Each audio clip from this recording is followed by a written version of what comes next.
voir.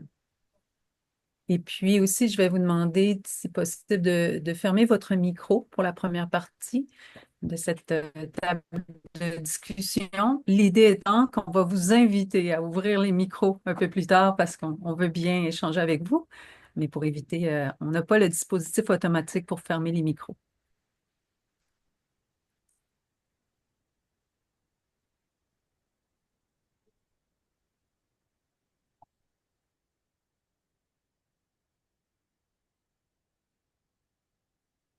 Madame Donc, Nancy, s'il vous plaît, vous pouvez me donner la main pour enregistrer de mon côté aussi. Une vidéo de 17 à 18 là, l'école, je peux claquer la porte hein, si jamais tu. Ça marche, j'ai la même là qui démarre. Comment? J'ai la même qui démarre. Ah, bah, voilà. bon, je n'ai pas la possibilité de mettre mute Je sur suis vos pas je micros, suis pas alors si c'est l'intermédiaire. possible, s'il vous plaît. Ouais, bah je m'en arrête. Non, mais tu peux rester Aïe, jusqu'à aïe, tard. aïe. Corinne, je ne sais pas si toi, tu peux C'est aller. bon, Ah, c'est voilà. bon, c'est bon. Et puis, je comprends, Bouchra, que j'ai pas trop bien compris la question de pouvoir enregistrer. Il y aura un enregistrement qui va être diffusé à tout le monde, à tous les participants. Dès la fin de la séance, il faut juste me donner une heure et demie après pour pouvoir mettre en place et vous envoyer. Bon, donc, je vois que la région parisienne est bien représentée. Allez, jusque Bonjour tout le Annecy, monde, je au vous laisse Québec. lancer l'enregistrement quand vous êtes prêts, hein. C'est à D'accord. vous de le Merci. faire. On peut le L'en- lancer tout de suite, je crois, Corinne. L'enregistrement est déjà en place. D'accord, super, bravo. Bonne table ronde. Merci. Merci.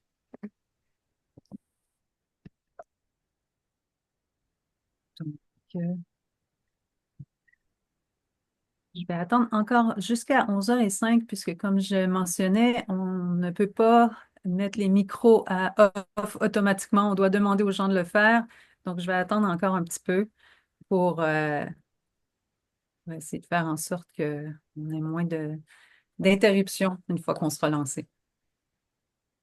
Pour les nouveaux arrivants, peut-être tu peux répéter la question, Nancy, pour écrire dans le chat. Oui, si vous voulez laisser dans le chat nous indiquer le lieu d'où vous vous joignez à nous, on aime bien voir un peu la répartition de l'audience.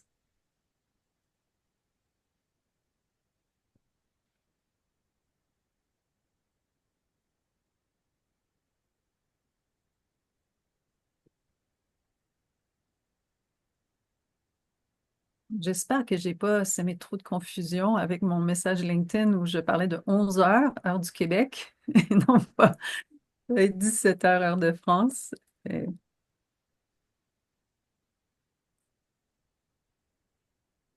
Wow, les Pays-Bas, Montréal, super. Ardèche, Grand Genève, je connais pas, c'est C'est Genève. Genève, d'accord. Côté français. Une chance parce que les autres langues, on aurait de la difficulté. Donc, allons-y. Et puis, on va, on va se lancer. Et donc, bonjour et bienvenue à toutes et à tous. Pour ceux qui enchaînent, en fait, les présentations et discussions depuis ce matin, j'espère que vous avez passé une journée nourrissante pour l'esprit et pour l'intellect. Et pour ceux qui se joignent à nous là, spécifiquement pour cet événement, je crois que on va dire mieux vaut tard que jamais et j'oserais même dire que vous avez choisi un bon moment puisque avec nos panélistes, je crois que cette discussion sur l'architecture régénérative sera très riche. Et donc, côté déroulement, ce qu'on a réfléchi ensemble pour vous, c'est donc une petite période, puis même interrompue à travers, de venir préciser la terminologie. L'idée étant qu'on veut éviter donc des discussions comme ça, de vraiment comprendre qu'est-ce qu'on entend par les termes on utilise. Ensuite, les panélistes vont nous présenter des projets pour mettre en relief les idées qui vont avancer. Et à travers nos discussions, bien sûr, on va avancer des réflexions et vers la fin, donc je dirais après un trois quarts d'heure, on va vous demander, vous inviter d'ouvrir vos micros et de pouvoir entendre vos réflexions, vos commentaires, vos réactions, toutes questions que vous aurez, puisque, comme c'était bien mentionné, ce n'est pas un panel d'experts qui ont les réponses sur l'architecture régénérative. Ce qu'on a ici, c'est vraiment un dispositif apprenant pour mettre de l'avant donc certaines idées et puis d'échanger ensemble sur les concepts. Donc, sans plus tarder, allons-y d'un petit tour de table de présentation. Vous l'aurez deviné, donc je me joins à vous en direct du Québec. On est ici en fin d'avant-midi. On voulait être sûr d'avoir un regard extérieur bien marqué. Et puis, autre point, je ne suis pas architecte. Je suis de formation ingénieur alimentaire. Et puis, au cours de ma carrière, j'ai comment dire, bifurqué vers le bâtiment durable ou, parlant de terminologie, plutôt les, comment concevoir des bâtiments en intégrant des mesures éco-responsables de manière à réduire les impacts néfastes. Et donc, plusieurs années à faire ça. Et puis finalement, cette réalisation que c'était mieux de faire ça, mais toujours pas durable, eh bien, c'est ce qui m'a amené, moi, vers le design et développement régénératif. Et c'est donc sur ce cheminement, je dirais depuis 7 ans, que j'ai croisé Corinne et Marika et tout récemment aussi rencontré François. Et donc, sur ce, je vous passe la parole, Corinne, si vous voulez bien vous présenter, chers panélistes, en nous faisant part un peu de votre parcours professionnel et peut-être aussi mentionner géographiquement, puisque je crois que pour vous trois, il y a eu aussi des déplacements. Et donc, oui, j'aimerais vous entendre un peu sur votre parcours. Merci beaucoup, Nancy. Alors, je vais me présenter rapidement, malgré mon long parcours en tant qu'architecte. Et je voulais déjà commencer par dire que je suis architecte et que j'aime profondément ce métier. Je me suis intéressée depuis toujours à l'architecture vernaculaire. Euh, J'étais en particulier fascinée par la beauté des villages berbères de mon pays d'origine, le Maroc. Je suis actuellement, oui, j'ai oublié de préciser, donc je suis géographiquement active comme architecte à Annecy, mais aussi en Suisse romande. Et tout à fait par coïncidence, actuellement, je vous parle depuis Rabat au Maroc. Et donc, j'étais fascinée par ces architectures et aussi par les capacités incroyables des villes arabes et de la densité que ces villes arabes permettaient avec des ruelles étroites et ombragées, avec ces patios intérieurs où régnait une sérénité incroyable et où on avait le sentiment d'être dans des îlots de paradis. Donc j'ai été un peu bercée de cela toute mon enfance et ma jeunesse. Et j'ai fait une rencontre euh, qui a marqué mon chemin, qui était une rencontre avec l'architecte égyptien Hassan Fathi, qui a beaucoup influencé mon parcours. Il, euh, il m'a fait découvrir que on pouvait retrouver l'essence de l'architecture vernaculaire en la sublimant à travers ses créations. Il a été souvent nommé l'architecte pour les pauvres et il est aujourd'hui décédé, mais il a révolutionné l'architecture du monde arabo-musulman. J'ai aussi eu la chance donc de passer un master en architecture au Nouveau-Mexique. Et là, j'ai découvert l'architecture bioclimatique qui a été inventée dans les années 60 par des ingénieurs au moment de la crise, je dirais de la crise énergétique qui commençait à poindre et pour trouver des alternatives. Et donc, hum, j'ai pu apprendre et découvrir l'architecture bioclimatique à travers ces incroyables un- réalisations et incroyablement ingénieuses. Et puis, j'ai vécu mon parcours de praticienne de l'architecture, essentiellement à Annecy, En où fait, une PME qui est en pleine croissance, ça veut pas dire que chaque croissance, elle est mauvaise par rapport à une euh, entreprise. Stéphane, on vous inviterait, s'il vous plaît, à fermer votre micro. Merci. et donc j'ai pu pratiquer l'architecture au travers de l'architecture bioclimatique et la construction en bois depuis pendant une trentaine d'années, donc en Haute-Savoie. Et en 2019, j'ai fait une rencontre à un moment charnière où re-questionnais ma pratique. J'ai fait une rencontre avec Regenesis, avec l'Institut Regenesis aux États-Unis. Euh, et puis j'ai pu ma quête à ce moment-là, c'était l'architecture euh, intégrative. Et puis, j'ai découvert ce qu'était l'architecture régénérative avec Regenesis, mais j'en parlerai un petit peu plus tard. Super. Très, très, très coloré et très beau parcours. Et François, je Oui, t'inviterai à te présenter. bonjour à tous. Oui, alors mon parcours n'est pas aussi dense que celui de Corinne, mais j'ai commencé d'abord par me morfondre dans des études de génie mécanique avant de découvrir l'architecture au gré d'une rencontre aussi. Et grâce à cet éclairage, eh ben, j'ai passé des études très enthousiasmantes avec beaucoup d'envie. Et depuis quelques décennies, j'ai presque, oui, à peine. Donc j'ai parcouru, j'ai réalisé mon petit bonhomme de chemin euh, au gré des opportunités professionnelles et des agences que j'ai intégrées ou que j'ai aussi pilotées. Et puis il y a une dizaine d'années, j'ai eu besoin d'être à l'écoute de mes aspirations profondes et de savoir vraiment ce que je voulais être avant de faire consciencieusement ce que l'on demandait d'être.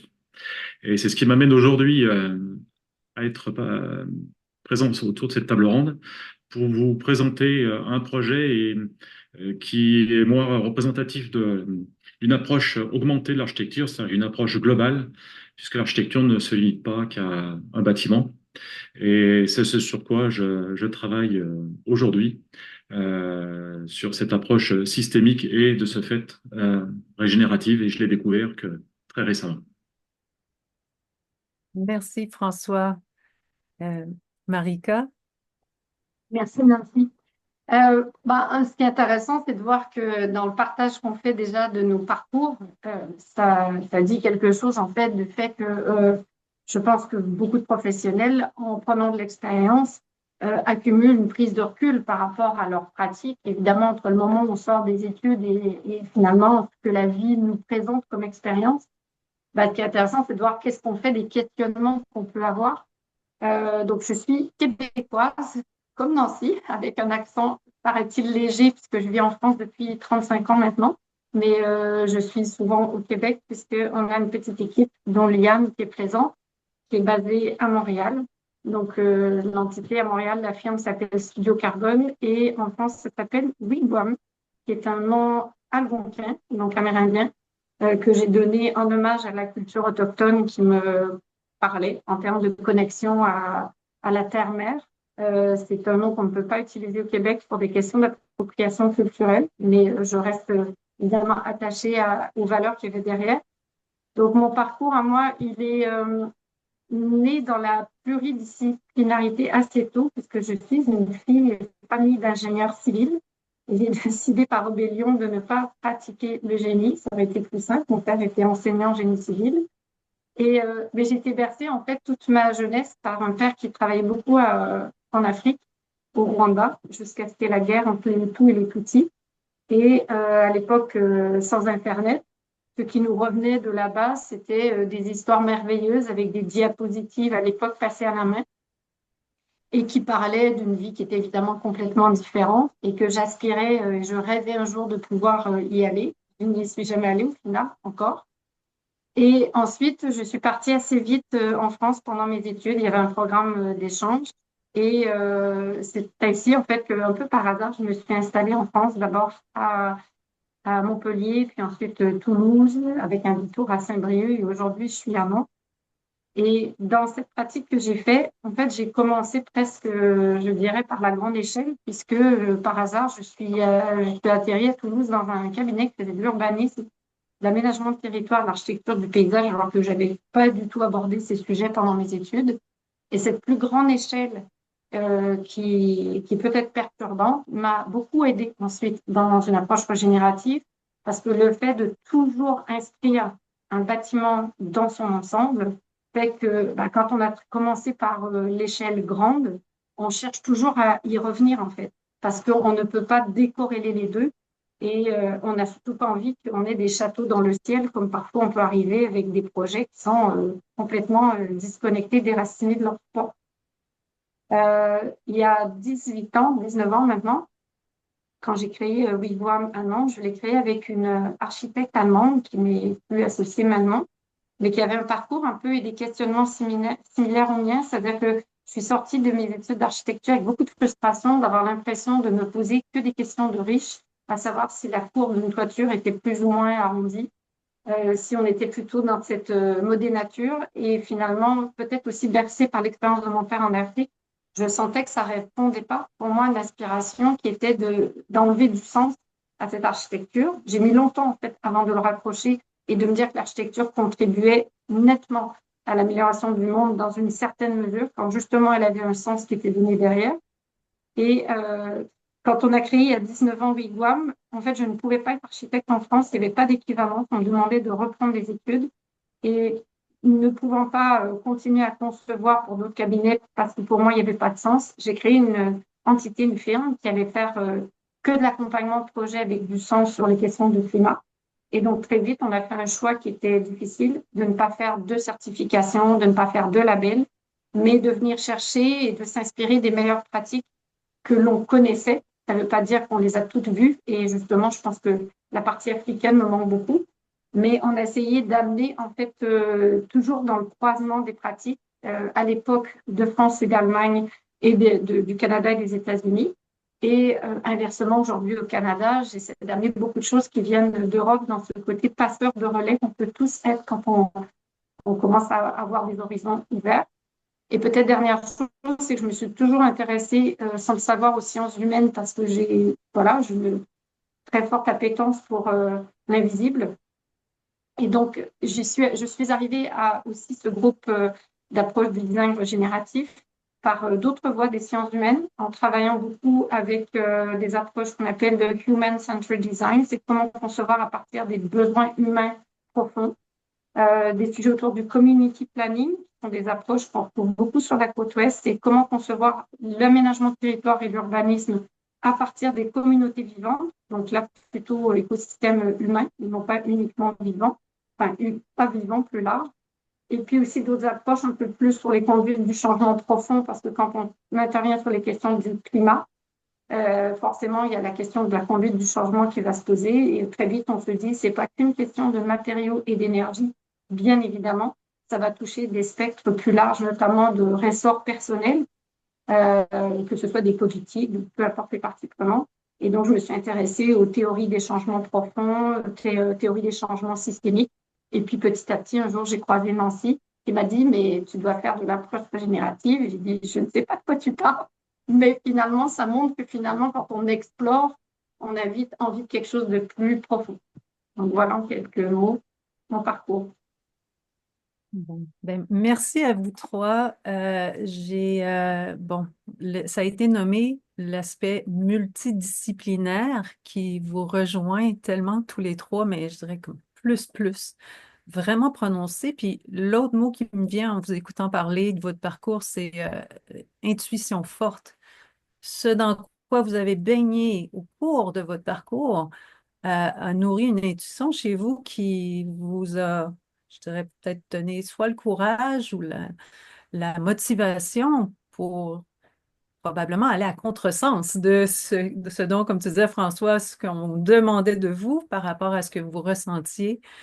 Et c'est drôle parce que ce que j'avais envie de vous demander comme première question, ben vous y avez répondu en parlant de votre parcours, c'est-à-dire avant de focuser sur l'architecture régénérative, de bien comprendre ce qu'évoque pour vous, ce que représente l'architecture. Et donc, souvent, par défaut, on va, on va s'en aller vers une infrastructure, un livrable tangible, alors que ce que vous venez de décrire tous les trois va bien au-delà. Il y a tout le côté, Marika, tu as bien souligné tout l'aspect, bien sûr, technique, mais tout ce côté sensible et systémique et social est tellement tout aussi présent et important. Mais ceci dit, est-ce que vous vouliez rajouter, vous auriez quelque chose, vous aimeriez rajouter sur justement, ce qui est l'architecture, appelons ça aujourd'hui, ce que ça évoque pour plusieurs. On parle d'architecture aujourd'hui par rapport à ce que vous tenez comment, englobant par rapport à l'architecture. Est-ce que vous avez quelque chose que vous voulez rajouter par rapport à ça? Peut-être je peux me lancer, je ne sais pas, mon micro était ouvert. Peut-être dire que, en tout cas pour moi, en préparant cette intervention, euh, un peu forcée au départ par le fait que je ne pouvais pas pratiquer comme architecte en étant à mon compte. Hein. Aujourd'hui, au Ivoire, on est 15 personnes, mais je ne pouvais pas être à mon compte pour dessiner. Je me suis finalement retrouvée à être dans ce que j'appelle l'architecture invisible ou l'invisible de l'architecture, c'est-à-dire toute la part qui ne sera pas finalement construite, inaugurée, mais qui est, je dirais aujourd'hui, 1000 fois plus encore importante que la partie visible, parce qu'elle va la sous-tendre avec justement du sens, de l'ancrage, aussi on va parler de singularité tout à l'heure dans le régénératif, et tellement que j'en suis venue parfois à me présenter comme l'architecte, une architecte, non pas l'architecte avec un gras, mais une architecte de l'invisible. C'est-à-dire comment on construit, on conçoit ce qui va permettre qu'après l'architecture visible ait du sens et qu'elle puisse justement devenir, on verra tout à l'heure, régénérative. Donc, en tout cas, pour moi, c'est un ne va pas sans l'autre. Et quand je vois, en fait, peut-être de manière projective, mais quand je vois ou que j'imagine un bâtiment ou que je visite, je ne peux pas m'empêcher de voir toute la part invisible qu'il y a derrière pour qu'on en soit arrivé là. Et si je ne la vois pas, pour moi, ça me donne une indication que c'est quelque chose qui est décorrélé, qui peut être une sculpture, mais qui n'est certainement pas une architecture. Donc, le rôle de l'architecte, tel qu'il est probablement décrit dans le cursus universitaire par rapport à ce qui est vécu et ce Mm, que vous ressentez sur le terrain, mm, en soi, est-ce que ça évoque... Oui, bien sûr, et on va le voir dans l'exemple qui va suivre. Mais je trouve aussi ce que dit Marika, c'est aussi on est capable individuellement et collectivement du meilleur. Et dans les temps qui courent, parfois on a des doutes. Et cette face sensible, enfin, cet espace caché qui permet les choses, ben, elle nous appartient. Et quand on a l'envie de soulever des montagnes, ça prend du temps, mais on peut y arriver. mm. Et ça donne énormément d'enthousiasme au quotidien, parce qu'effectivement, l'architecture, le bâtiment vient dans un second temps. Il y a d'abord autre chose qui se passe avant et qui le rend possible. Et c'est ça aujourd'hui qui construit le monde de demain. Parce que quand on commence à parler d'architecture avec un grand A, on voit bien qu'on est tous architectes de quelque chose dans notre vie, et c'est pas forcément d'un bâtiment. Mais en tous les cas, on participe tous à cette construction globale et universelle. Non. Corinne? Excusez-moi. Oui, je voulais juste mettre l'accent sur un aspect.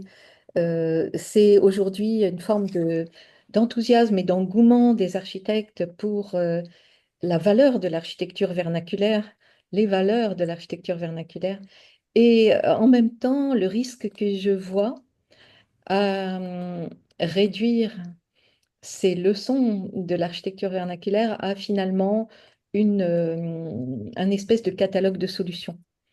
Et donc, j'aimerais beaucoup développer, mais je pense, Nancy, c'est peut-être dans un deuxième temps, dès qu'on va aborder la question de l'architecture vernaculaire proprement dite, et à travers nos propres expériences, pouvoir développer ce qui caractérise, à mes yeux, les leçons véritables de l'architecture vernaculaire en tant que processus et en quoi elle nous parle d'une pensée systémique et donc d'une pensée régénérative qui était naturellement euh, réalisée à travers ces processus. Donc, ça y est, le punch est lancé. Il n'y aura pas de liste pour comment faire une architecture régénérative. C'est bon. Et puis, mais je t'inviterais à poursuivre, Corinne, puisque justement, je crois que ce précieux lien entre l'architecture vernaculaire et comment a progressé, si on veut, ce processus d'architecture au cours des années, comment il pourrait nous informer aujourd'hui? Qu'est-ce que tu en retiens, toi? Alors moi, déjà, j'en retiens qu'il y a un enthousiasme des architectes aujourd'hui pour ces sujets, et ça me réjouit, et je pense on parlait tout à l'heure du rôle de l'architecte, et vraiment le rôle de l'architecte est en train de se transformer fondamentalement. Et je m'en réjouis, je vois ça à travers les jeunes étudiants dans les écoles d'architecture. Il y a un véritable mouvement d'enthousiasme pour ces sujets. Donc ça, c'est déjà le bon point. La force qui est, à mon avis, une force de résistance, mais qui nous révèle beaucoup de choses, c'est le fait d'y voir beaucoup de solutions. C'est Pierre Frey qui, dans son ouvrage qui s'appelle Learning from Vernacular en 2010, a écrit «L'architecture vernaculaire s'offre au monde et aux architectes comme un catalogue enchanté de suggestions et d'amorces de solutions soumises à leur inventivité». Et aujourd'hui, j'aurais envie de dire, on a évolué depuis 2010. Et si on arrêtait de voir l'architecture vernaculaire comme un catalogue de solutions pour s'intéresser au processus qui lui en donnait naissance, on pourra alors comprendre comment les leçons de l'architecture vernaculaire peuvent nous aider à concevoir l'architecture et l'urbanisme régénératif d'aujourd'hui. En fait, il s'agit de voir les processus et non les résultats. On parle, et d'ailleurs dans le titre de cette table ronde, il y a cette ambivalence, c'est-à-dire qu'on parle d'architecture régénérative, euh, on implique quasiment un objet, une architecture, quelque chose qui donc est un résultat. Et le processus d'architecture, c'est déjà une autre science, une autre connaissance. Évidemment, en tant qu'architecte, on a été confronté en permanence à cette question de processus de design, de processus de création. Je citerai deux personnes qui m'inspirent beaucoup en ce moment. Ce sont des jeunes, en tout cas d'une génération nouvelle, on va dire. Il s'agit de Clément Gaillard et David Millet. Clément Gaillard est urbaniste et donc expert en architecture bioclimatique. David Millet est aussi donc PhD en urbanisme et donc Clément Gaillard a créé Ville Vivante. Euh, Excusez-moi. Ouais, voilà, je gère l'écran en même temps. Et, et tous deux ont des discours d'une très grande richesse et qui appellent à ouvrir le champ de ces connaissances dont on a hérité et dont on hérite encore. C'est-à-dire que l'architecture vernaculaire, c'est pas quelque chose du passé, c'est une pratique quotidienne des personnes qui construisent et qui conçoivent leur habitat sans architecte.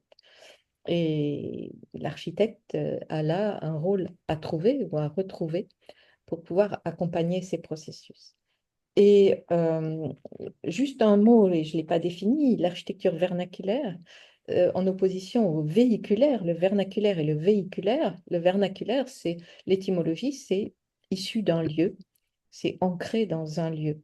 Alors que le véhiculaire est justement en mouvement entre différents lieux.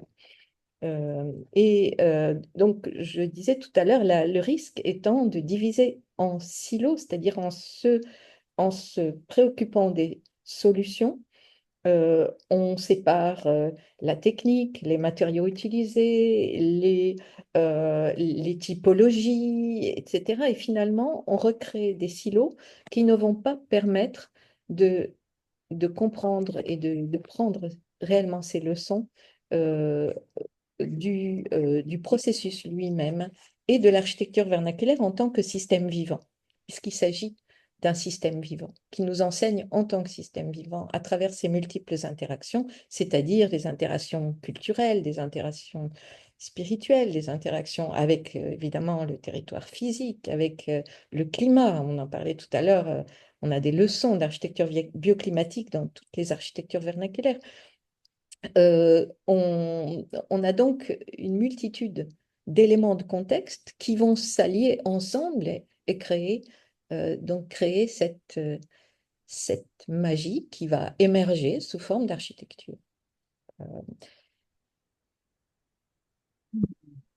Donc, j'aime beaucoup cette description, cette définition que tu nous as donnée pour le vernaculaire qui est issue d'un lieu. Alors, intrinsèque à ce système vivant vernaculaire était le lieu qui informe, qui implique donc de connaître et comprendre le lieu et ses dynamiques pour donner ensuite naissance aux résultantes qui sont aujourd'hui plus le focus de l'attention, alors que c'est vraiment un ensemble vivant qui donne naissance. Et ça évoque pour moi que, alors qu'autrefois c'était intrinsèque justement à la démarche, aujourd'hui, c'est vous qui devez sortir des cases justement des résultats de tangibles pour venir vers ce que tu nommais, Marika, plutôt l'architecture invisible, qui en fait est intégrale à l'architecture vernaculaire, alors qu'aujourd'hui, on l'a perdu en cours de chemin, puis il faut travailler pour revenir y mettre cette dimension nourricière et importante. Est-ce que ça vous semble à peu près... Merci Nancy. Je viens juste de mettre un petit texte dans le chat, une citation que j'aime beaucoup pour comprendre le risque en fait de diviser en silos. Et Elisabeth Sattouris, qui est biologiste évolutionniste de renom, a magnifiquement illustré cette importance lorsqu'elle est déclarée: «J'aime à dire que lorsqu'ils auront représenté le génome humain, ils en sauront autant sur le corps humain que vous en sauriez sur la ville de New York en consultant son annuaire téléphonique, ou que vous en sauriez sur un magnifique pull péruvien tricoté à la main si vous le défaisiez et mesuriez les tours de fil de votre écheveau.» Je trouve que cette image parle bien pour que finalement on arrête de vouloir découper, décortiquer les choses et les diviser et les séparer pour les comprendre. Et donc, je crois qu'on peut vraiment ressentir cette importance de vraiment travailler avec un ensemble vivant et non pas des parties. Et j'aimerais savoir, François, Marika, par rapport à aujourd'hui, dans le contexte avec comment dire, les structures à se joindre à des équipes, à amener leur savoir, comment est-ce possible de faire ça? Comment pouvons-nous remettre cette réflexion du vivant euh, pour nourrir l'architecture moderne, j'ai envie de dire?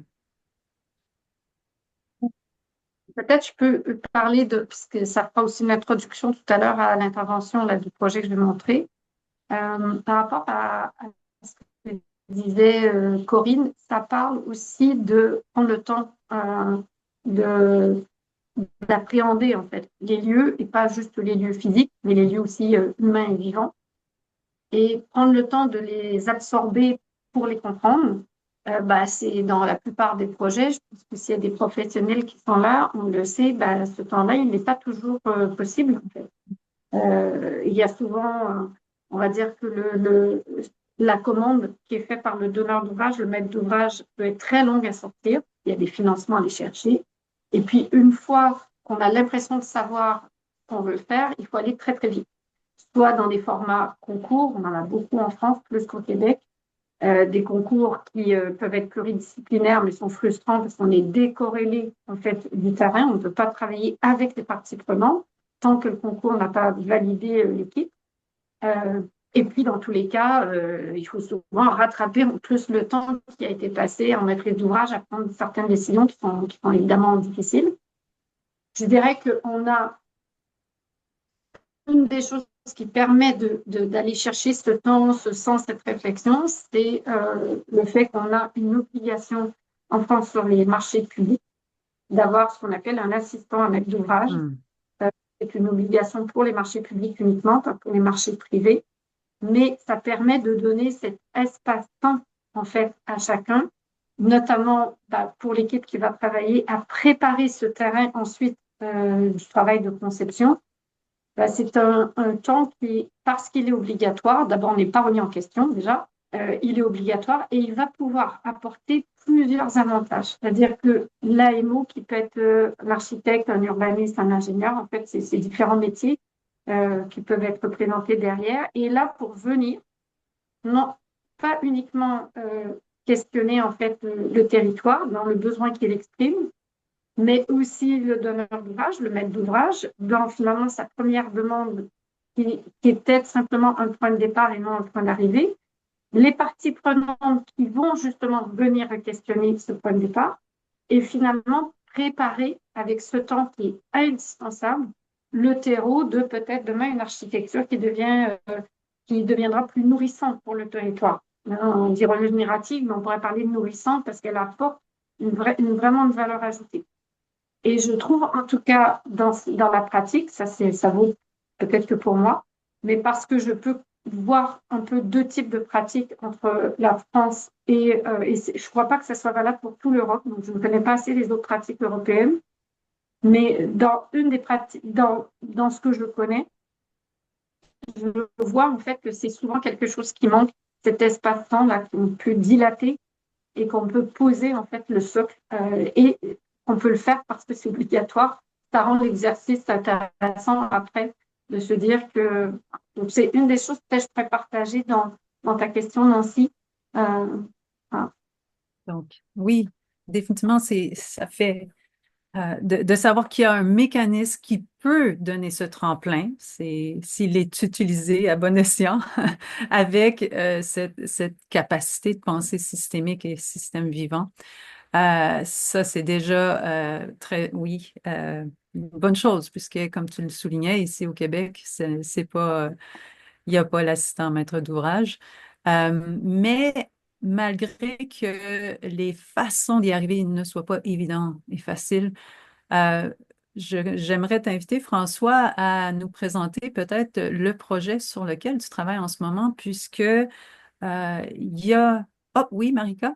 Que je lis en même temps la boîte de clavardage pour répondre à principalement Lorenzo, je dirais. Et oui, voilà.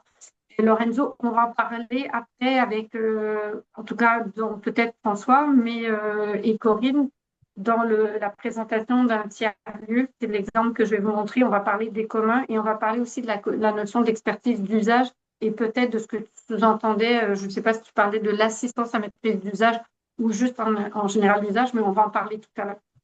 Oui, merci, Marika. J'étais pas à regarder, mais effectivement, je crois que le timing est parfait, donc François, pour que tu nous partages cet exemple du projet sur lequel tu travailles, puisque je crois qu'il va... Est-ce que tu as la capacité de... C'est bon, je vais pouvoir le partager si tout va bien.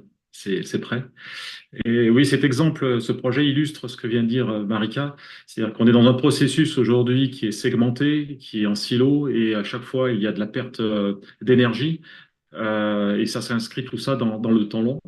Et j'ai pratiqué les marchés publics depuis de nombreuses années et j'en suis vraiment arrivé à bout parce que c'est épuisant et parfois très frustrant. Et donc, plutôt que de critiquer le système, eh bien, on invente le client qui nous va bien. Et ce client, eh bien, il s'inscrit dans le temps long parce que c'est justement toutes ces phases préalables qui permettent de construire un projet durable sur le très long terme.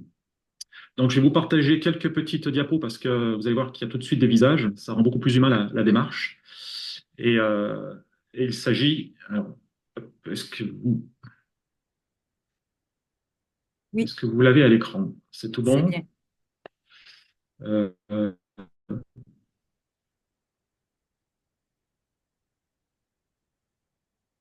vous l'avez en pleine page ou Non, il est encore en mode consultation. ah, bon, En bas, je c'est suis pas. en... Ça y est, voilà. Ah, voilà.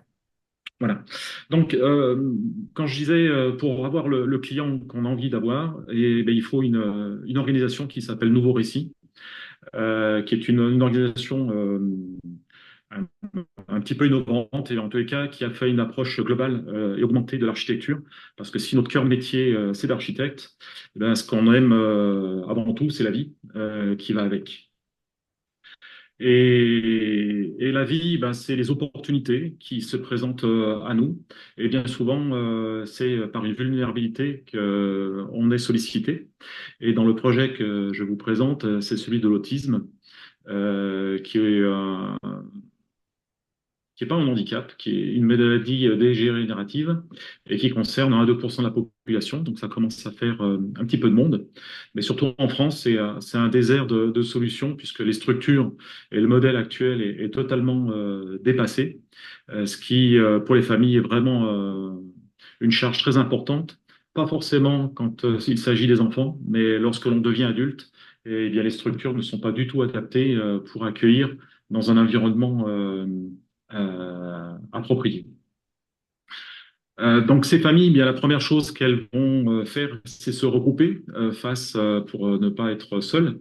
Et il s'agit là en l'occurrence de l'association Au cœur de la diversité qui se situe donc au nord de la région lyonnaise, dans le Beaujolais, puisque bah, le fait de se réunir, ça permet de réunir les énergies et puis de trouver des formes d'accompagnement qui permettent d'améliorer l'autonomie de ces personnes qui sont dépendantes, en sachant que l'autisme est un spectre qui est très très large, donc les degrés de dépendance sont très très variables.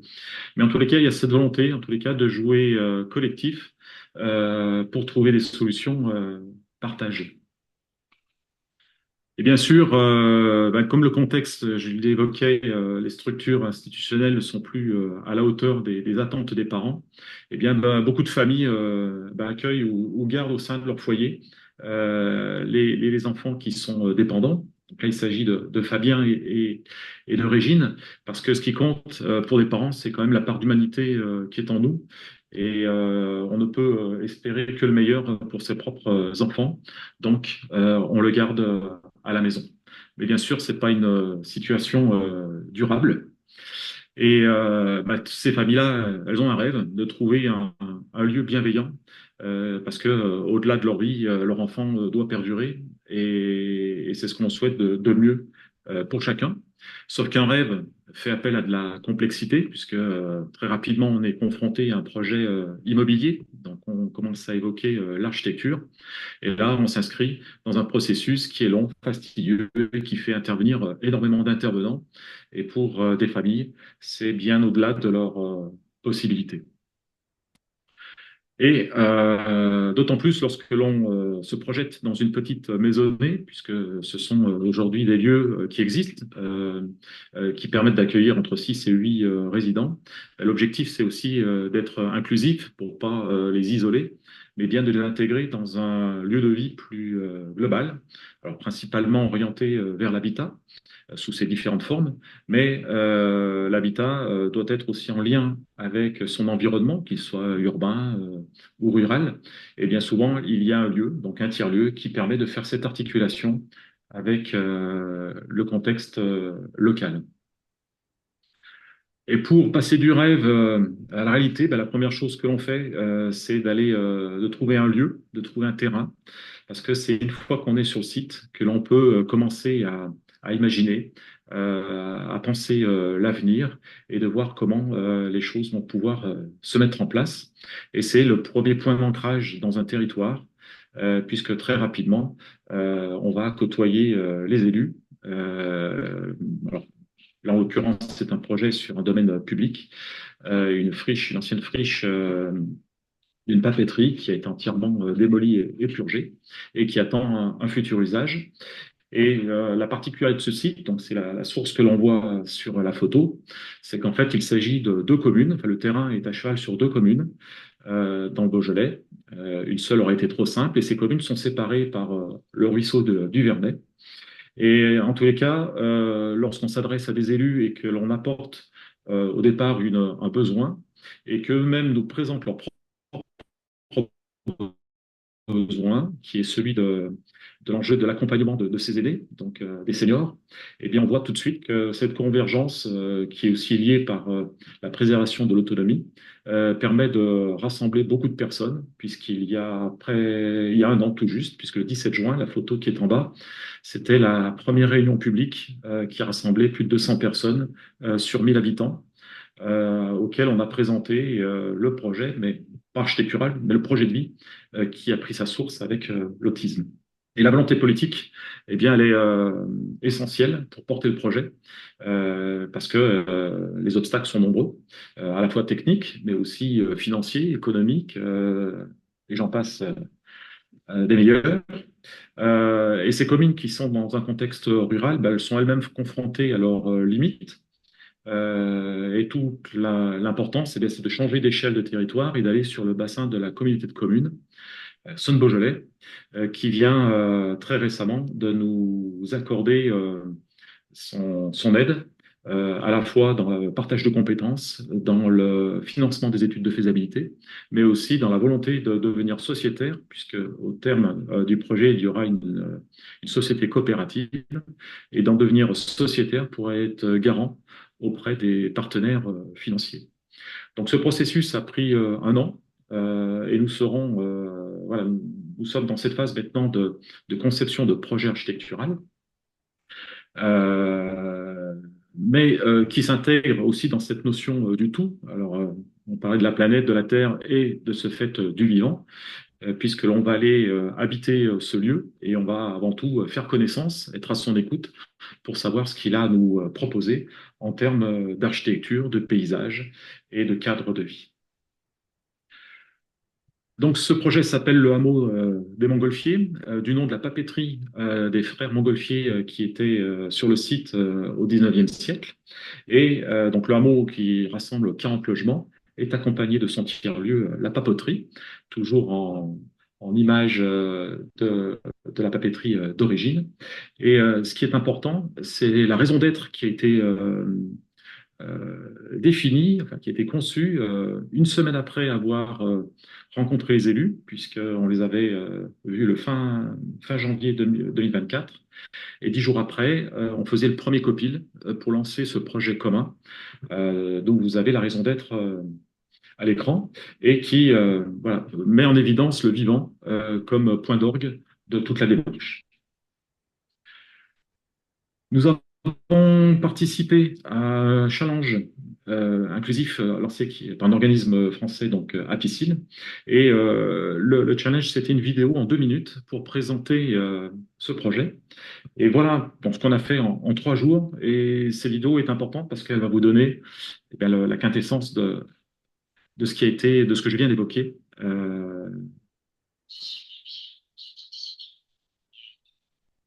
On n'entend pas très bien.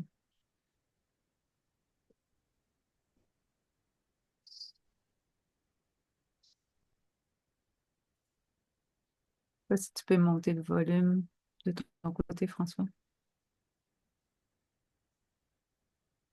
Vous n'entendez pas le son?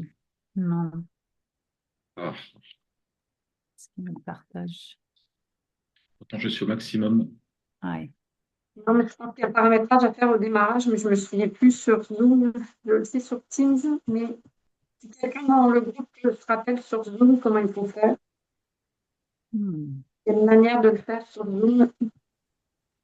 Est-ce que tu peux nous mettre le lien dans la boîte de Alors, clavardage?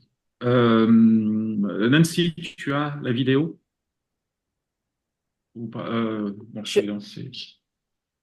je dois Ok. l'avoir aussi. Ouais, Je je dois peux l'avoir. essayer, mais je crois que je vais avoir le même souci que toi, François. Fait Donc, que, peut-être qu'en tant que hôte, je vais plutôt le faire. d'accord. Je vais vérifier. En attendant, pendant que Corinne Alors, essaie, euh, j'ai... je vais aller tout de suite comme ça, mais Ah, OK. on repassera la vidéo. C'est que, voilà, donc, dans ces 2 minutes, il y a donc 26 témoignages qui retracent donc le processus depuis la source, donc de Fabien, qui est le premier bénéficiaire de ce lieu, jusqu'à son territoire régional.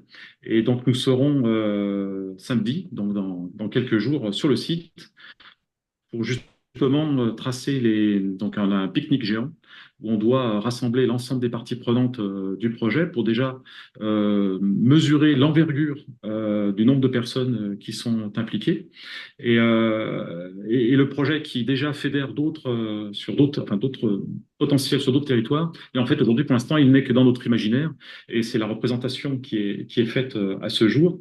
Et nous sommes donc à la veille de cette conception architecturale avec tous les bureaux d'études, toute l'ingénierie que l'on a mobilisée, qu'elle soit technique, mais aussi juridique, financière, aux côtés donc des acteurs locaux.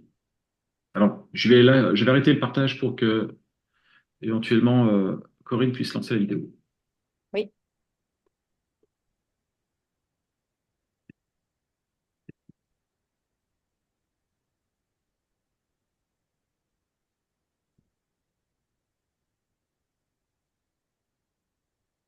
C'est en cours, hein, il met un petit peu de temps à s'ouvrir. Il faut que tu nous la partages aussi, on ne la voit pas en ce Oui, moment. dès qu'elle s'ouvre, je vous la partage. D'accord. Promis.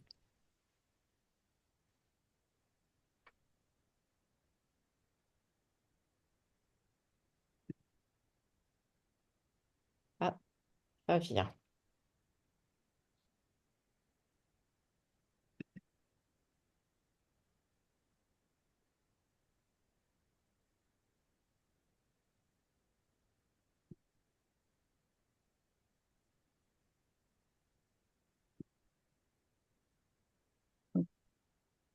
On prendra, comme on mentionnait, C'est bon, hein, c'est pas... j'y suis dans une Ah, minute. super. Je vais juste, voilà, Oui. je vais Et juste partager. François, dans le, la boîte de clavardage, Martine demande si tu peux partager aussi parallèlement le Oui, lien de la visio, ce qui fait que Martine devrait partir à 18h à la départ. Donc, ça pourrait être éventuellement la regarder après si ça ne fonctionne pas. je la mets dans le Mhm. chat.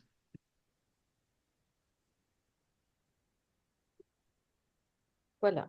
Mhm.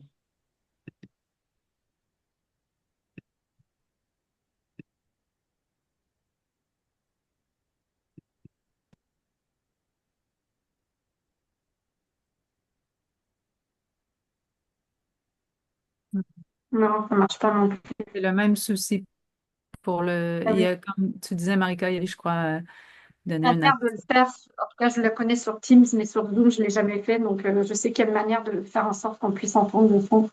Mais comme disait François, c'est un 2 minutes qui va vraiment vous donner Dans les cette... paramètres de son, peut-être de partage, en fait, il doit falloir préciser qu'on partage le son et pas seulement la vidéo dans le partage d'écran.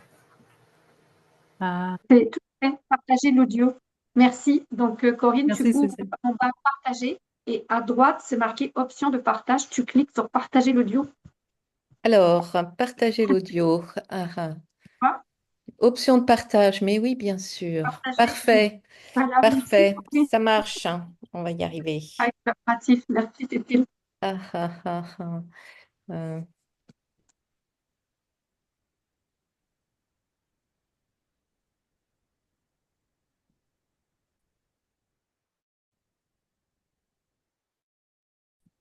Je suis Fabien, j'ai 37 ans. Bien. Est-ce que vous avez Oui, le son?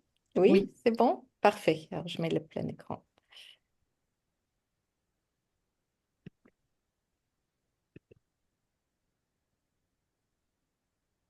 Je suis Fabien, j'ai 37 ans. Bientôt, je vais vivre avec d'autres jeunes. Dans un habitat inclusif pour personnes autistes. Et ensemble, on va faire plein de choses. Nos enfants pourront vivre en relative autonomie en mutualisant leurs aides humaines. À proximité, nous allons animer un café associatif. Pour que des gens ordinaires rencontrent des personnes extraordinaires. Le projet sera implanté sur les communes de Saint-Didier-sur-Beaujeu et aux Ardillas, en pleine campagne beaujolaise. Il comportera aussi des logements adaptés pour seniors. Et un habitat participatif intergénérationnel pour accueillir des familles. Au total, c'est une quarantaine de logements, un véritable hameau qui sera éco-construit autour d'une place de village. C'est avec le savoir-faire des artisans et des matériaux locaux. Le cœur du hameau, c'est un tiers-lieu, la papeterie.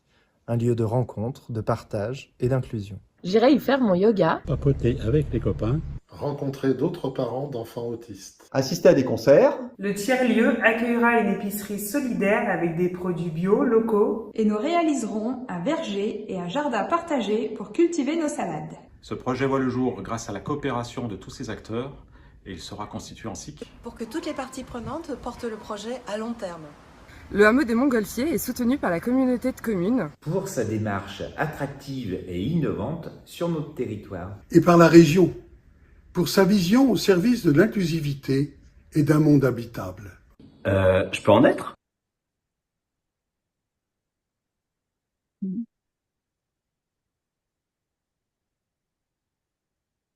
Bien, tu l'as nommé au début, François, avant tout la vie. Donc, architecture régénérative, qu'est-ce qui se régénère? C'est la vie. Et de remettre bien au centre ce qui est ressorti aussi. On disait bien que je ne présente pas ici une liste de ce qui donne naissance à un projet régénératif, mais plutôt quelles sont ses qualités. Et puis moi, ce qui est ressorti dans ce que tu nommais, entre autres, accompagner et accroître les capacités des parties prenantes du projet. Vous avez ça à cœur en partant non seulement loger, nourrir, etc., mais de vraiment voir à ce que ces gens puissent grandir, croître dans ce nouveau milieu. Et aussi, tout cet aspect, en anglais, le terme nestedness. Donc, comment tout est imbriqué, tout est dans tout.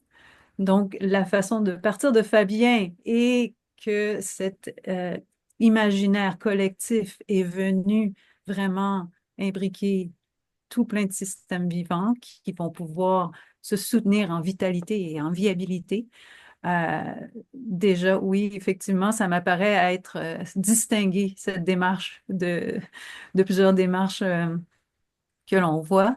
Et donc, tu parlais de ce temps long et comment, peut-être rapidement, en termes d'avoir eu ces clients qui avaient à cœur le vivant, la vie, et comment s'est déroulé donc ces étapes qui s'en sont suivies pour arriver à ce point où vous êtes aujourd'hui?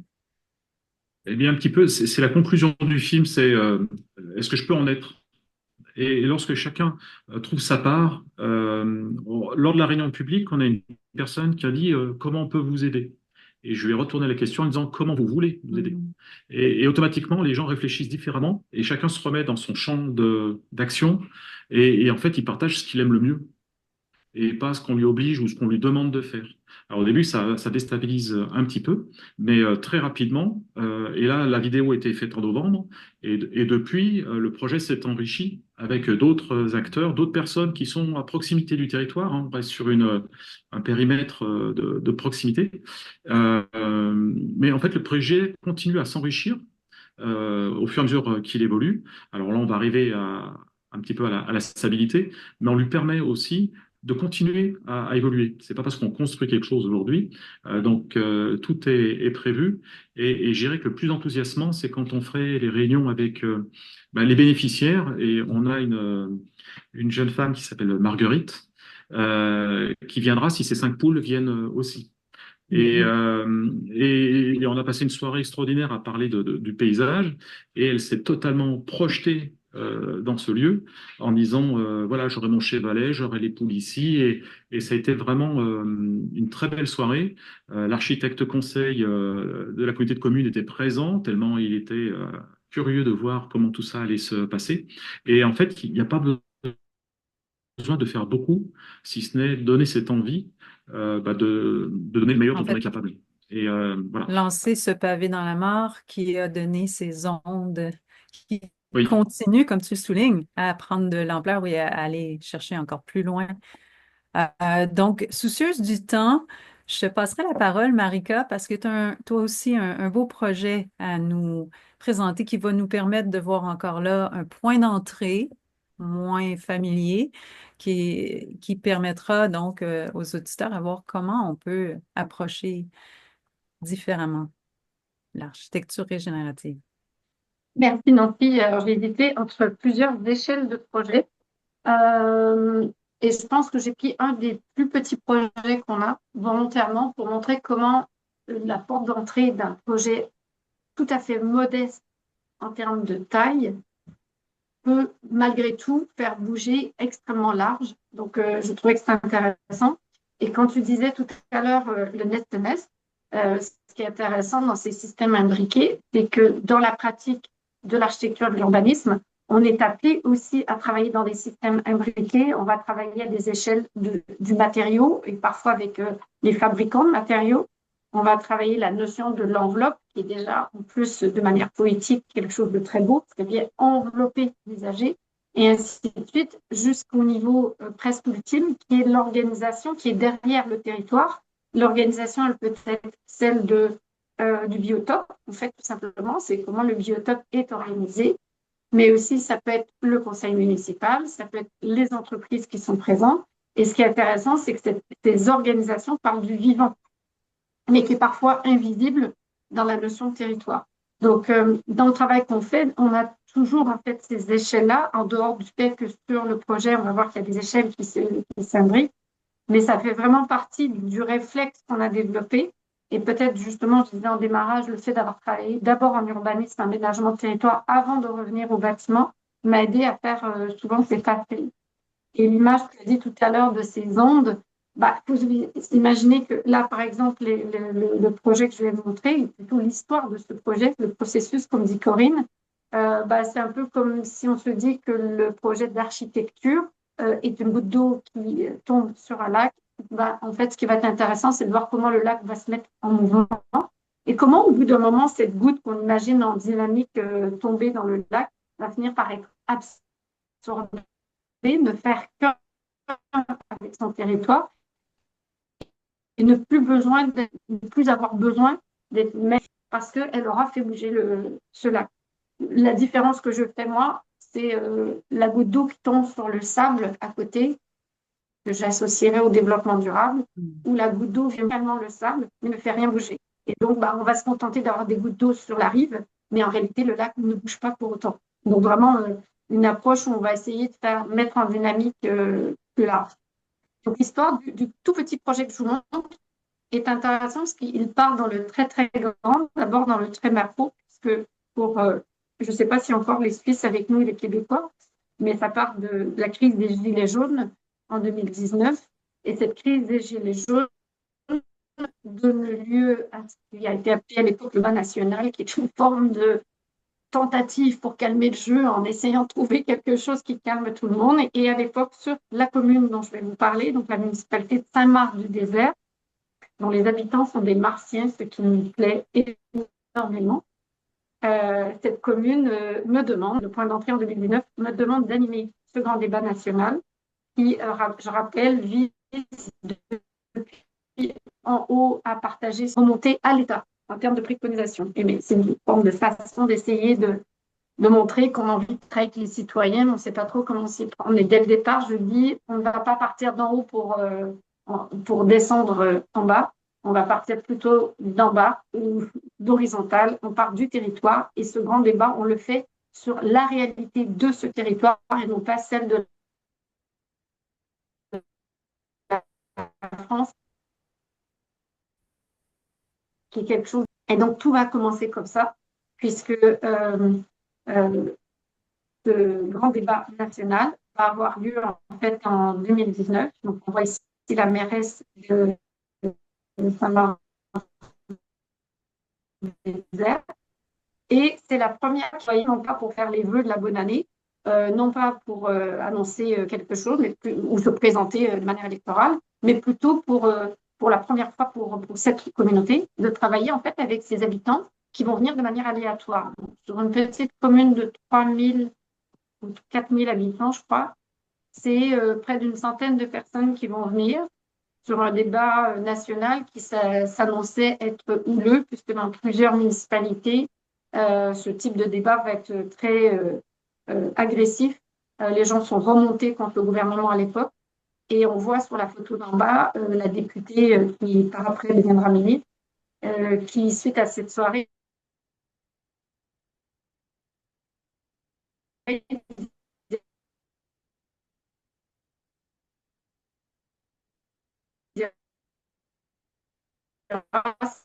la première. Et pourquoi? Qu'est-ce que ça veut dire réfléchir à la question environnementale localement? Et suite à ça, donc à cette soirée, il y a une telle énergie, dans l'approche régénérative, on le signale, ce champ d'énergie, il y a une telle énergie constructive que la mairesse dit, on ne peut pas rester là, il faut qu'on fasse quelque chose de cette énergie. Des personnes sortent de la soirée en disant, mais je ne vous connaissais pas, ah mais qu'est-ce qu'on pourrait faire? Presque, mais c'est quoi la suite? Alors qu'il n'y avait pas de suite prévue, puisque à la base, c'était quelque chose qui était demandé par Macron. Voilà le point de départ.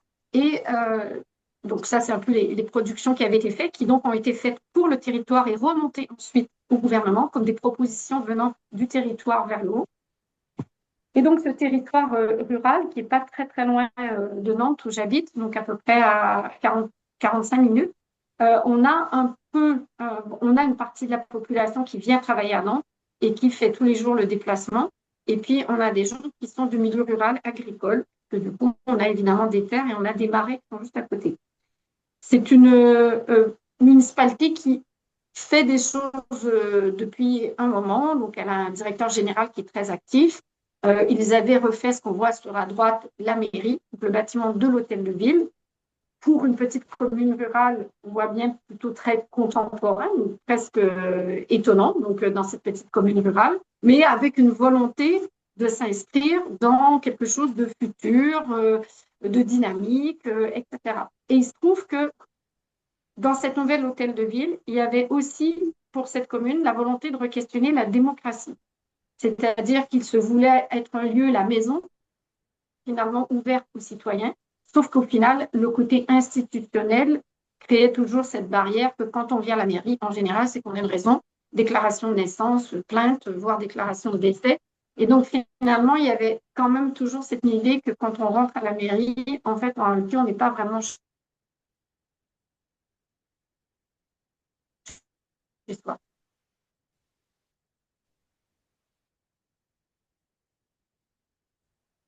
Et donc, autre point de départ, cette maison, donc on est vraiment en face de la mairie, qui est une maison qui appartenait à un notable du village, je pense que ça avait été notaire, bref. Et cette maison était, depuis le décès des propriétaires, était fermée, commençait à se dégrader petit à petit par l'humidité, le fait qu'elle n'était pas chauffée, et elle était en vente. Et la mairie décide de l'acheter en se disant qu'elle souhaite faire un pont vers une nouvelle démocratie, en volontairement ouvrant cette maison en face de la mairie et en disant peut-être demain qu'on va même y déporter certains services de la mairie. Par exemple, je me rappelle très bien, le directeur général disant quand on viendra annoncer qu'on a son parent qui est décédé, ben, ça ne sera pas derrière un comptoir au travers des formulaires pour la gestion des déchets, mais ce sera autour d'un feu avec un café et la personne de la mairie viendra de l'autre côté vous écouter autour d'un feu pour qu'elle puisse vous dire bah, parlez-moi d'abord de votre parent qui est décédé et ensuite on fera les démarches administratives. Et donc ça partait de cette idée de décloisonner, de remettre du sens dans cette démocratie. Et donc aujourd'hui, on parle de tiers-lieux, mais à l'époque, ce n'était pas nécessairement présenté comme ça. Donc ils n'avaient pas tout à fait... c'était vraiment un geste post-débat national de se dire on va acheter cette maison, elle va re-questionner la démocratie et on va voir ce qu'on en fait. Donc, on voit que c'est un projet en termes d'architecture qui est modeste, que c'est déjà c'est une rénovation. Donc, on part avec le déjà là. Et en plus, c'est un tout petit projet. Ce qui est intéressant, c'est que les élus, au départ, disent bon, ben, en fait, voilà ce qu'on va faire dedans. Et donc, quand ils m'appellent dans ce projet, suite au grand débat, ils me disent voilà ce qu'on va faire. Donc, on aimerait que vous nous accompagniez pour pouvoir faire toute la phase amont dont je parlais tout à l'heure, l'assistance à maîtrise d'ouvrage. Et on veut que ce soit un projet, ce que tu disais, Corinne, tout à l'heure, fait avec les matériaux locaux, naturels, biosourcés, tout bien fait, etc. Et donc, la première chose que je leur dis, écoutez, je pense qu'il ne faut pas faire comme ça, parce que si on veut questionner la démocratie, on ne peut pas le faire en disant voilà ce qu'on va faire déjà. Et donc, on va commencer à. Donc, évidemment, je vous passe les détails, mais dans le processus, on va se poser la question de comment on fait créer un lieu autrement au niveau démocratique et dans lequel, finalement, personne n'a demandé d'avoir ce lieu. Et donc, cette image, je l'aime beaucoup parce qu'elle fait suite à plusieurs ateliers avec des volontaires qui viennent participer à des rencontres où on ne parle absolument pas de tiers-lieu, et au fur et à mesure que le mot va sortir, et qui viennent simplement, dans la suite du grand débat, dire j'ai envie de contribuer à mon territoire, je ne sais pas si c'est la place pour le faire, mais j'ai envie de venir. De ces rencontres vont sortir plusieurs choses. Ça fait le pont avec ce que tu disais, François. Des familles qui ont, et donc j'en fais partie, qui ont un jeune autiste dans leur famille, disent, il se trouve qu'il y en a quelques-uns dans la famille, dans le territoire, disent nous, on n'a pas de lieu pour finalement pouvoir accueillir et échanger autour de cette question. On n'a pas de café dans lequel on est bien accepté. C'est une des choses qui va ressortir. Donc, on va travailler, j'en parlerai pas là parce que François a déjà beaucoup abordé cette idée-là. Ça aura lieu dans un autre endroit au final. Et puis d'autres qui disent il nous manque un lieu pour la transition, on a envie de travailler sur ces questions. Et à la fin de plusieurs des ateliers, on a, j'ai oublié son nom malheureusement, mais celui qui est au milieu avec cette main tendue, qui dit, mais à la fin de l'atelier, il dit, mais en fait, c'est nous, le tiers-lieu. Et je pense qu'il n'y a pas eu de plus belle phrase pendant tout le processus pour parler du fait qu'on est en train d'illustrer que final, ce qui partait d'une demande de rénover un bâtiment avec des matériaux biosourcés, avec l'idée de plutôt descendre sur une programmation qui vient près de la mairie, devient finalement complètement autre chose à partir de ce moment-là. Dans le processus, comme on est dans un marché public, il y a l'obligation de lancer normalement un concours. Et donc, à nouveau, avec du courage, il en faut toujours un peu, on décide de re-questionner cette notion de concours et on va remonter au ministère pour savoir dans quelles conditions on pourrait ne pas faire de concours, mais plutôt choisir de jeunes architectes qui seraient la relève demain, qui sont ceux qui vont demain construire et concevoir notre monde. Ils sont tout jeunes, c'est le collectif Vous qui va être choisi après un processus dans lequel on va faire deux choses. C'était en plein Covid, tout de suite après le Covid, donc je me souviens qu'il y avait une soirée où on était tous distants les uns des autres. Mais en fait, on va demander deux choses. On va demander que les équipes qui candidatent, on leur interdit de dessiner quoi que ce soit. On leur dit que dans le processus de choix, on ne veut pas avoir de propositions parce qu'elles viendront du travail avec les habitants dans la poursuite de ce qui avait été fait. Deuxièmement, on leur demande que ce soit de très jeunes praticiens qui seront mentorés par, ils doivent trouver en fait un professionnel plus expérimenté qui les aidera, les supportera pour assurer la mairie pour la capacité, mais on demande à ce que le mandataire de l'équipe soit bien cette jeune équipe d'architectes qui a du mal à accéder à la commande publique. Et troisièmement, on demande à ce que ces architectes puissent tous préparer, présenter leur production, souvent plutôt résidentielle. C'est plutôt des architectes qui commencent dans la pratique, donc ils font des extensions de maisons, des travaux de rénovation, etc. Et on décide de faire aussi une exposition. Ils peuvent venir présenter aux habitants aussi ce qu'ils font à côté pour démystifier le métier de l'architecte.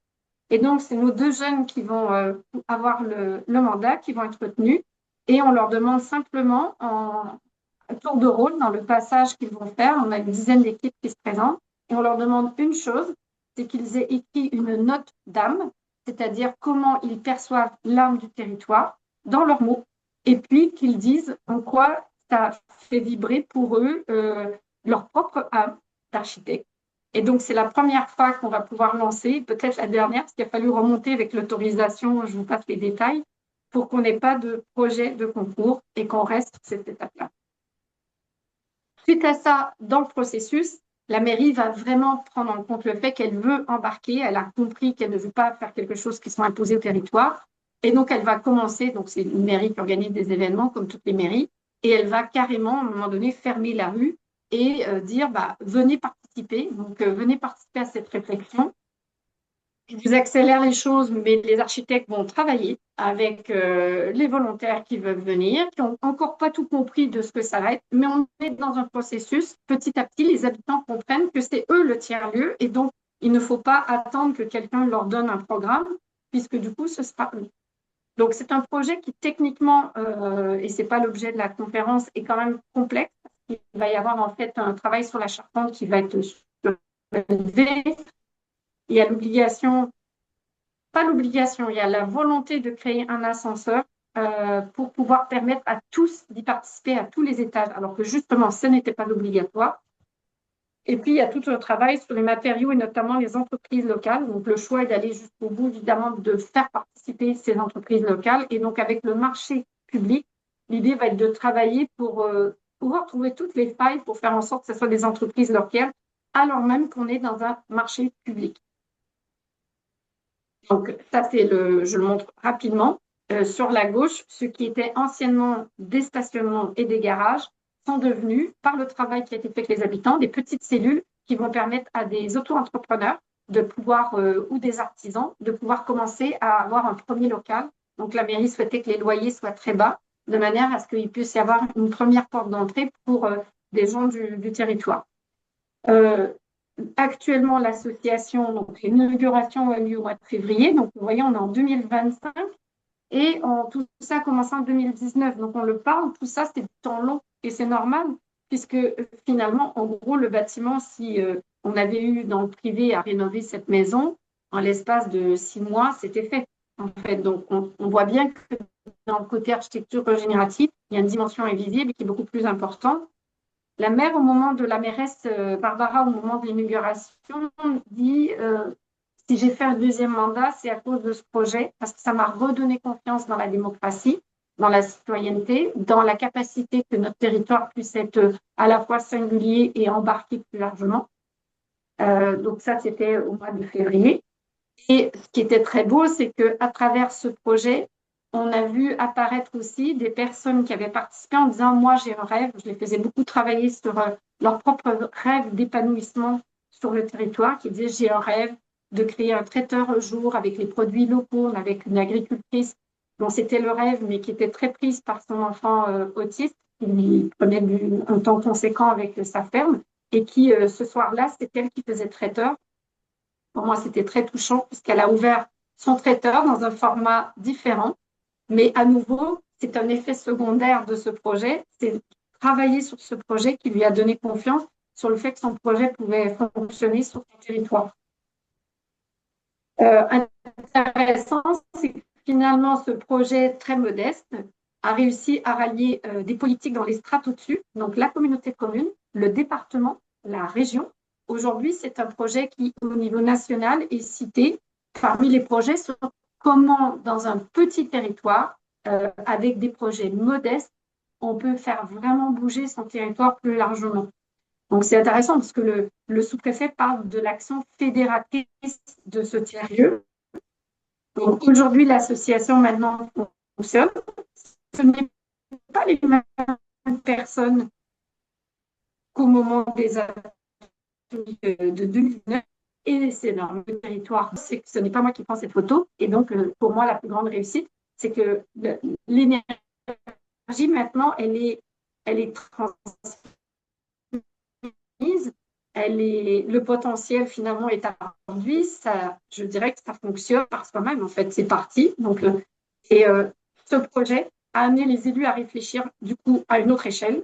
Ils ont commencé à réfléchir, donc ça c'est le conseil municipal, s'il vous plaît, qui en même temps que le tiers-lieu, la réflexion commence, décide qu'ils veulent partir 2 jours et réfléchir plus largement à la transition de leur territoire. Ce projet leur donne des ailes et leur donne envie de se dire, mais comment nous, comme territoire, on pourrait accomplir une transition en route vers 2050 qui ait du sens. Et donc, pendant ces 2 jours, ils vont élaborer une stratégie qui pourrait se traduire par ce concept de l'archipel des tiers-lieux, en se disant, mais au final, nous sommes les tiers-lieux, mais les tiers-lieux, bah, peut-être que c'est dans des voies qui pourraient émerger de ce qui est en train de se passer. Et donc aujourd'hui, pour la faire rapide, l'ancienne gare qui avait fermé est en cours de transformation. Elle a servi de lieu transitoire. La voie ferrée qui reliait Saint-Marc-du-Désert à Nantes et qui était fermée, c'était finalement un lieu qu'on avait abandonné. Il y a une réflexion qui est en cours pour reconnecter avec Nantes et ne pas aller nécessairement en voiture. Pour l'instant, ce n'est pas encore d'actualité. Mais il y a une envie à travers ce projet de redonner vie à cette mobilité qui amène à Nantes de manière évidemment plus respectueuse pour l'environnement. Et tout ça les a amenés à d'autres projets. Donc là, samedi prochain, il y a l'inauguration de la nouvelle école dans lequel le projet, donc là, on va accompagner la communauté éducative et les familles pour voir comment cette école, elle a aussi le potentiel de faire travailler plus largement et de révéler ce territoire. J'ai envie de dire, c'est une commune qu'on a du mal à arrêter maintenant, parce qu'il ne faut pas qu'elle s'arrête, évidemment, mais c'est comme un mouvement qui s'est mis en route et qui, du coup, avec des personnes qui partent, qui arrivent, mais le mouvement est installé. En fait, c'est comme si, quelque part, il n'y avait plus besoin en fait, de le tenir. Les projets, ils en ont encore plusieurs. Et donc, c'est une commune aujourd'hui qui est vraiment engagée, donc qui regarde le spectre de ces projets de manière vraiment toujours globale. Elle est en train de contaminer les autres communes de la communauté de communes. Et puis, pour l'instant, l'histoire en est là. Et là, il n'y a pas la fin, puisque du coup, c'est comme l'histoire de François, c'est des histoires sans fin, heureusement, qui sont très positives.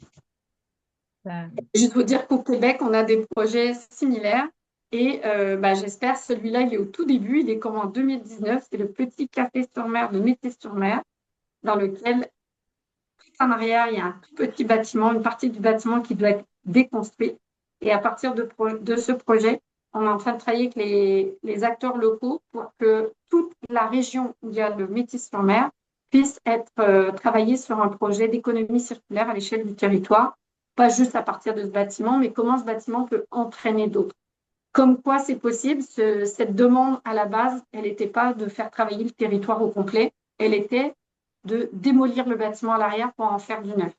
Et donc, c'est aussi peut-être en conclusion, comment on peut partir d'un problème qui en apparence était, voilà ce qu'on veut faire, on peut dire un projet, et puis finalement, se dire que c'est probablement pas ça le vrai sujet au fond, donc prendre le temps d'ouvrir ce papier qui finalement, de manière invisible, est replié, qui est un peu tout ce qu'il pourrait retrouver à l'intérieur qu'on ne regarde pas, et te dire qu'à la fin, il y a un potentiel, certainement, qui peut être fait à partir de ça. Voilà. Merci, Marika.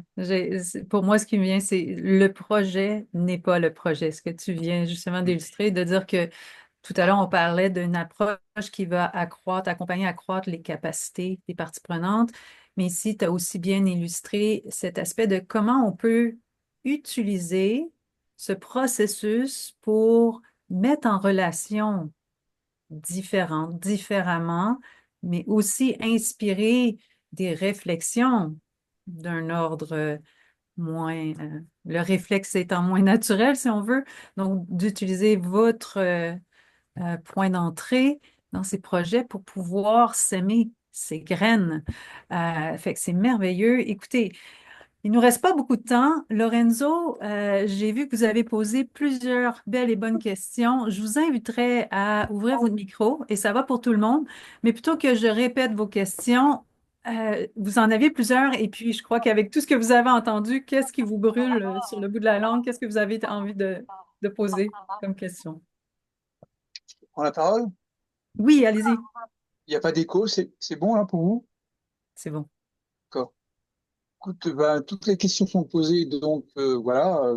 Après, si François et Marika prennent connaissance de ce que j'ai écrit, vous prenez ce que vous voulez. En tout cas, moi, je suis enthousiaste parce que je suis vraiment dans cette dynamique que vous partagez. Je vais pas expliquer un peu tout mon chemin. En tout cas, vous verrez que si vous faites commun d'accompagnement des transitions, vous allez voir un peu de quoi il s'agit. En tout cas, toute la dimension démocratique, en tout cas la dimension de tout ce que vous partagez, je suis en plein dedans. Ce que tu as commencé à partager dès le départ quand tu as parlé des Gilets jaunes, peut-être certainement entendu parler de ce film qui s'appelle Les Doléances avec Fabrice d'Allongeville, qui est le maire d'un petit village, et d'ailleurs été au festival récemment. Enfin, tout ce que tu viens de dire, c'est vraiment dans cette dynamique-là. Donc, je serais ravi de pouvoir trouver un temps d'échange avec toi, Marika, et bien entendu toi aussi, François. Il y a, voilà, pas trop plus prendre la parole s'il y a d'autres personnes qui ont des questions à poser. Merci, un grand merci. Vraiment ravi d'être là. Merci, Lorenzo.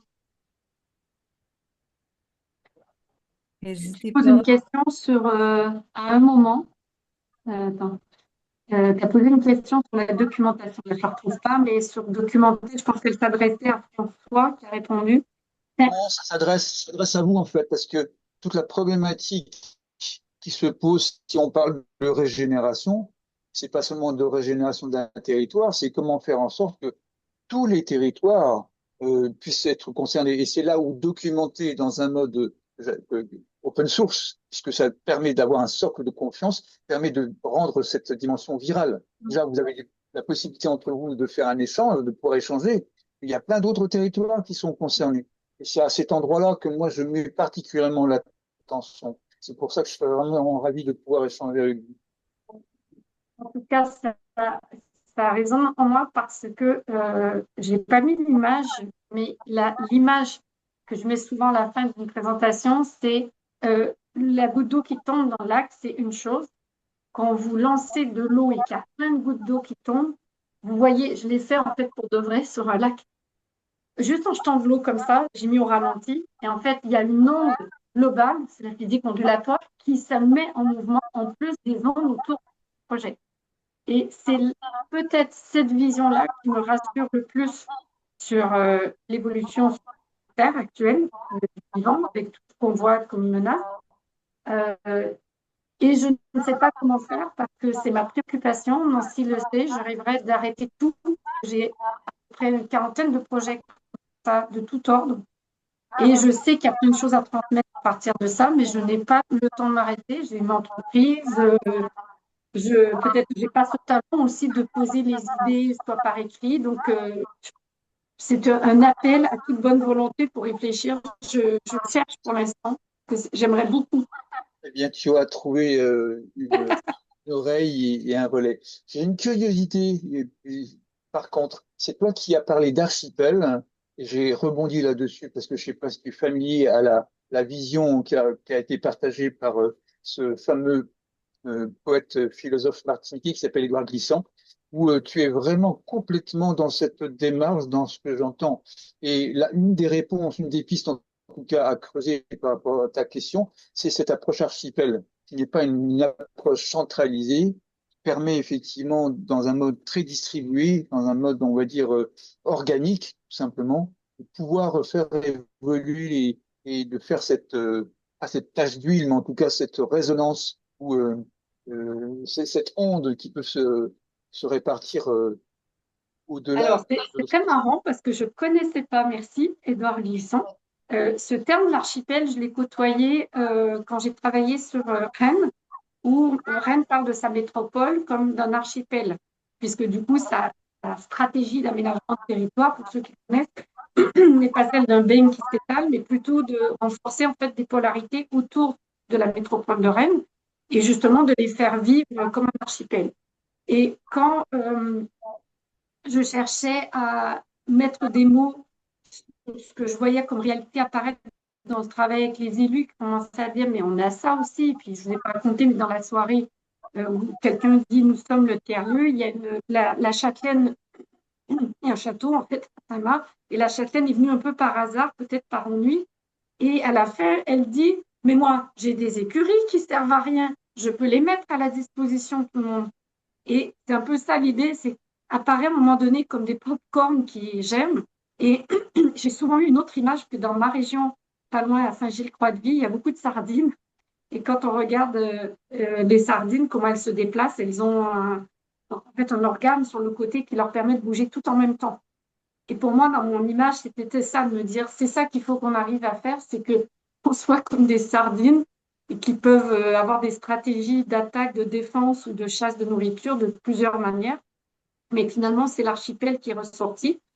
Donc, depuis, les élus sur place parlent toujours d'archipel des tiers-lieux, alors qu'au départ, ça leur paraissait complètement abstrait. Et petit à petit, ils se sont rendus compte qu'ils étaient en train de faire vivre sur plusieurs lieux, justement, cette notion où il y a une partie, l'archipel, en réalité, sous l'eau, n'est pas un archipel, c'est un bloc.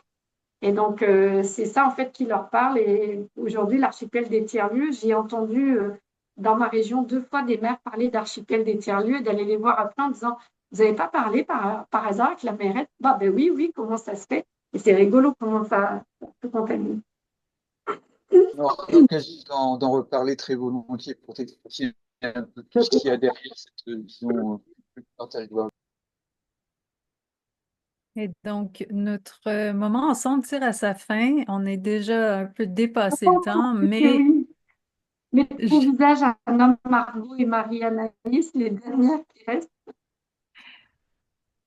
et puis, oui, j'inviterai les panélistes si vous avez des petits mots à la fin à partager euh, sur ce que vous retenez. Je sais que Corinne, tu as écouté donc François et Marika présenter des projets. Toi aussi, je sais que tu as les mains en plein dans des approches similaires.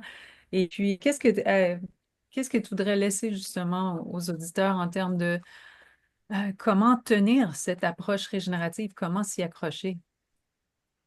Je dirais, je reviendrai sur quelque chose d'essentiel dont tu as déjà parlé, Nancy, c'est le territoire qui appelle un projet, qui désire un projet. Et c'est pas le projet, le beau concept, l'idée. Et en tant qu'architecte, on sait à quel point on tombe tellement souvent dans ce travers-là. Le territoire, c'est tout. Le territoire nous parle. Il suffit de l'entendre, il suffit de l'écouter. Et je trouve que les projets de François et Marika ont merveilleusement exploré cet aspect-là des choses.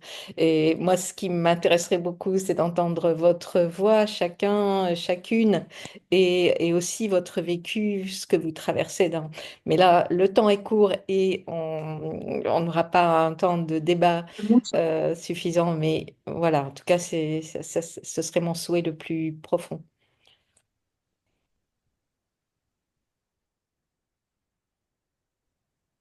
Est-ce que, on va juste savoir si Anna, Cécile, tu fais la formation, Lorenzo, Anna, Margot et bon, il y en a une qui est partie. S'il y avait une suite à ça ou une structure, on ne sait pas encore comment, de partage de différentes expériences.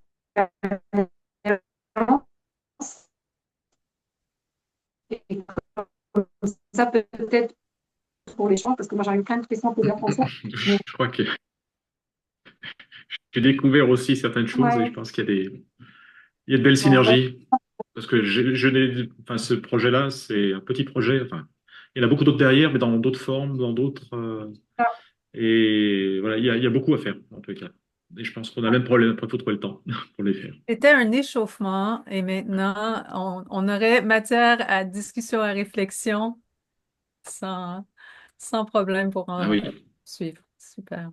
Notez la date, le 17 juin, c'était le début du cycle qui a duré des années pour l'architecture. Table ronde, l'architecture régénérative, démarré le 17 juin. C'est la veille, pour les Français, c'est la veille du 18 juin, hein, l'appel du 18 juin. Oui, appel, excellent. Margot et Anna, est-ce que vous êtes avec nous ou je ne sais pas si vous pouvez, juste pour le mot de la fin, comme on est un peu en petit comité sur la fin de cette rencontre. Oui, moi je vous remercie, c'était vraiment super. C'est notamment ces illustrations pour partager l'approche et le processus régénératif avec des cas concrets. Donc c'est toujours hyper pertinent puisque souvent on présente les tiers-lieux, mais pour arriver justement à cet aboutissement, il y a toutes ces interactions à gérer et notamment à fédérer et puis aussi à faire en sorte que chacun y trouve en tout cas sa capacité de s'exprimer pleinement dans le projet. Et c'est pas toujours évident. Et là, les projets que vous avez montrés sont fabuleux pour ça. En tout cas, merci beaucoup, c'était très riche. Merci Anna. Oui, merci Anna. Et effectivement,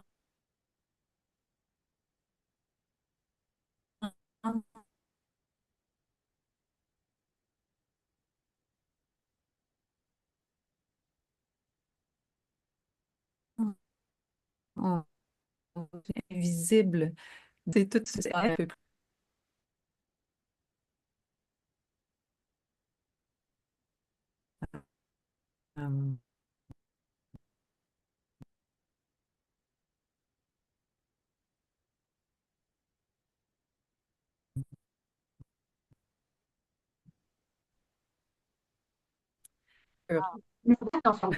Ah, Non, mais il faut qu'on se retrouve là, parce qu'il y a vraiment de très belles choses que vous allez partager justement pour rendre viral tout ce que vous avez déjà évoqué, hein, clairement.